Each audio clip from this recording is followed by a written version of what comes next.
Saudara-saudaraku, sahabat Morning Call GPIB, kita berjumpa lagi pada saat ini. Tahun lalu ketika saya sebagai pelayan firman di Morning Call, kita berada di dalam gereja ini yang belum dibangun. Tapi sekarang kita sudah berada di gereja lantai 4 dan 5 Jemaat Petra seperti ini.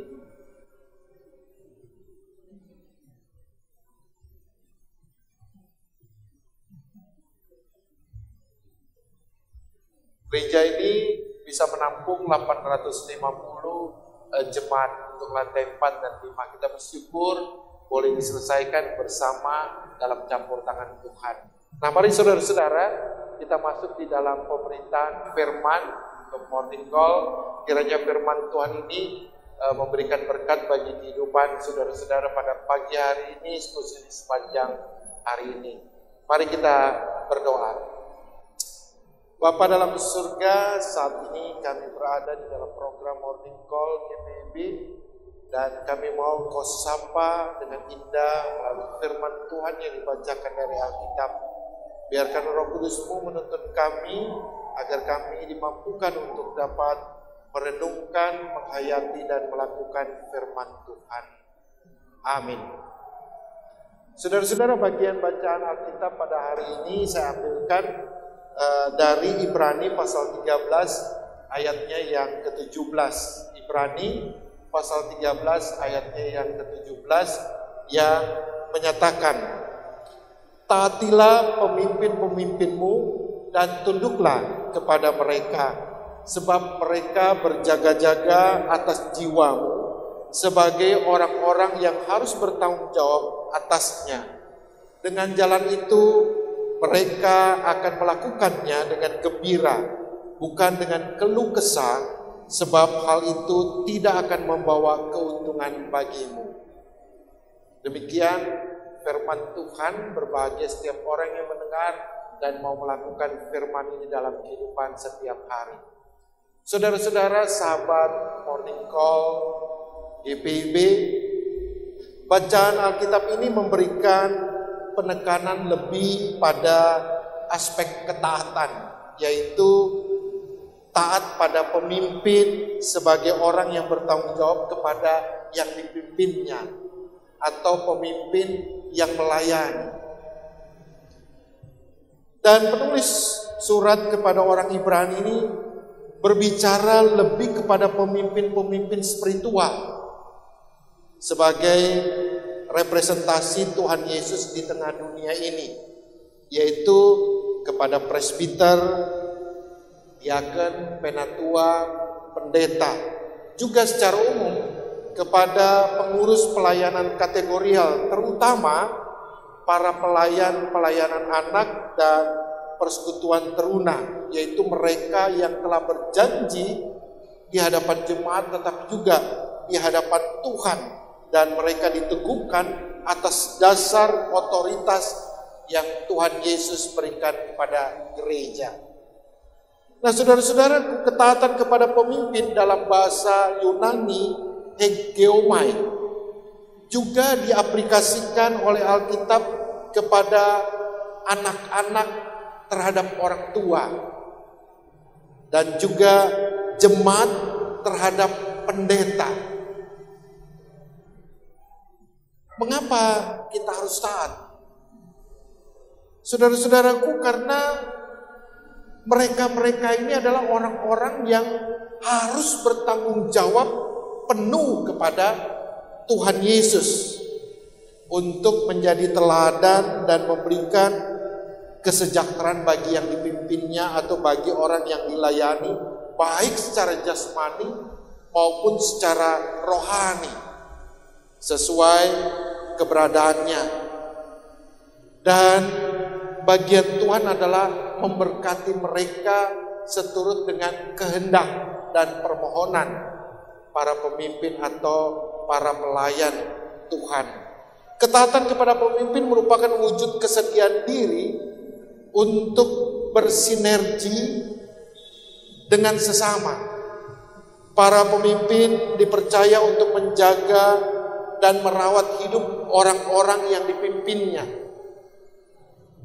Di dalam tugas yang dipercayakan tersebut, pemimpin wajib memiliki tanggung jawab juga kepada Allah selaku sang pemberi hidup. Pemimpin harus mengandalkan Allah yang memberikan hidup kepadanya, yang memberikan hikmat kepadanya, yang juga menghantar jalan kehidupannya untuk melayani. Bagi orang-orang yang dipimpin dan dilayani, ketaatan merupakan dukungan moral yang baik. Jemaat yang taat kepada pemimpin atau pendetanya itu memberikan dukungan moral yang baik. Anak-anak yang taat kepada orang tuanya memberikan juga dukungan kepada orang tua untuk dapat berkarya. Melalui ketaatan kepada pemimpin, hubungan yang saling menguatkan di tengah situasi sulit akan dapat diwujud nyatakan. Tidak ada sesuatu pun yang mustahil untuk memberikan kenyamanan, ketenangan, dan damai sejahtera. Pada prinsipnya, saudara-saudara, sahabat Morning Call GPIB sebagai pemimpin yang melayani, selain bertanggung jawab, mereka juga tidak boleh berkeluh kesah, tetapi bergembira, bersukacita melayani, karena ia sedang mentransfer kehidupan kesehatan. Hati yang gembira adalah obat. Sebagai refleksi, Rasul Paulus menasihati jemaat di Roma, tidak ada pemimpin yang tidak berasal dari Allah. Untuk itu, jangan melawan pemimpin. Jangan melawan pelayan Tuhan yang telah bekerja untuk kamu, untuk melayani kamu. Mereka yang melawan pemimpin atau pelayannya sama saja melawan otoritas Allah. Karena itu, setiap orang yang dipimpin dengan baik, berbuat hal yang sama kepada pemimpinnya, layakkan hidupnya untuk melakukan hal yang baik kepada pemimpinnya. Saudara-saudaraku kasih Tuhan, siapapun pemimpin kita, baik dalam pemerintah, dalam gereja, dalam keluarga, firman Tuhan hari ini mengingatkan kita untuk senantiasa menaati mereka. Taatilah akan pemimpinmu seperti engkau taat kepada Tuhan yang melayani. Tuhan Yesus memberkati kamu. Amin. Saudara-saudara, mari kita berdoa. Bapa Surgawi, kami bersyukur hari ini kami boleh bangun pada pagi hari dengan kekuatan kesehatan yang baru yang dari Tuhan. Dan sebelum kami beraktivitas pada perjalanan waktu menuju akhir pekan, Tuhan kiranya menuntun dan menyertai kami, memberikan kekuatan kesehatan hikmat untuk melangkah. Dan jika Engkau menemukan kami sebagai pelayan-pelayan, sebagai pemimpin-pemimpin, Engkau juga kiranya mengantar langkah kaki kami, tetapi juga mulut dan perbuatan kami untuk dapat melayani siapapun mereka. Ketika kami sebagai pendeta di tengah-tengah jemaat Tuhan, ketika kami sebagai pejabat-pejabat pemerintah di tengah-tengah masyarakat, ketika kami sebagai orang tua di tengah-tengah keluarga kami, mulai dari anak-anak kami, Engkau kiranya menuntun kami agar kami dapat berkreasi, dapat berkarya di tengah-tengah kehidupan orang yang kami layani dengan baik. Bapa dalam surga, kami pertaruhkan gereja Tuhan GPIB dalam karya layan, karya bakti, melalui majelis sinode, melalui majelis jemaat, musyawarah pelayanan. Engkau memberkati kami ya Tuhan, dengan kasih karunia Tuhan, yang mencukupkan kami untuk berkarya dan melayani. Terima kasih ya Tuhan, kami menyerahkan seluruh jemaat Tuhan yang akan mulai beraktivitas sepanjang hari ini. Engkau tuntun hidup mereka. Terima kasih ya Bapa dalam surga untuk hari ini bersama dengan Tuhan. Dalam nama Yesus Kristus kami berdoa dan bersyukur. Haleluya. Amin. Demikian morning call yang boleh dipercayakan kepada saya. Kiranya Tuhan juga menuntun perjalanan hidup Bapak Ibu Saudara-saudara sepanjang pagi ini hingga siang, sore, dan malam, dan mendapatkan berkat-berkat bagi kehidupan orang lain, khususnya bagi kehidupan keluarga, saudara-saudara. Shalom.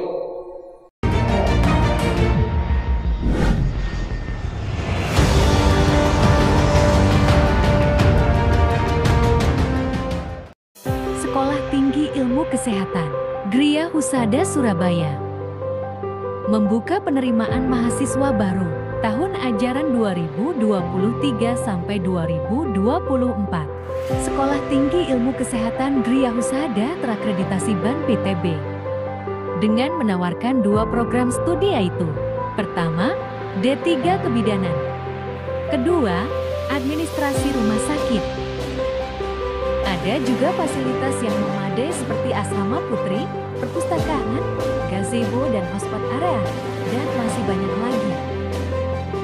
Pendaftaran gelombang pertama dibuka pada Desember 2022 sampai Februari 2023. Gelombang kedua dibuka pada Maret 2023 sampai Mei 2023. Gelombang ketiga dibuka pada Juni 2023 sampai September 2023.